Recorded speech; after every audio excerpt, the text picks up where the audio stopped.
So I bought this lambda sensor, and this is DOCS 0121, and it has black, blue, white.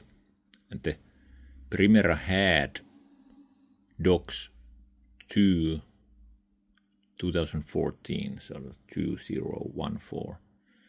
And I was wondering that none of these match because it has purple.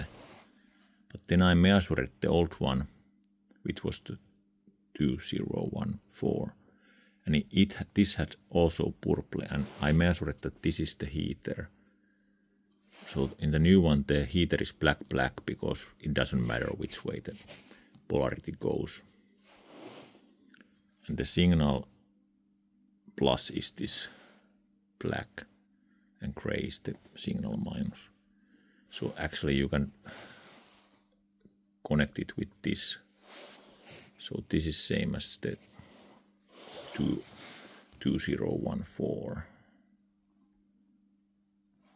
So here's little help for somebody wondering how to connect it.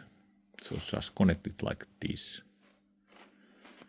And I tried to solder it, and it just doesn't work because the cable is some sort of done so that it doesn't stick to solder. So this was the original with the purple, which is the heater. So the purple and white are the heater lines. Those go to new one, black, and black and gray. Black is the signal plus and gray is the signal minus. That's about it.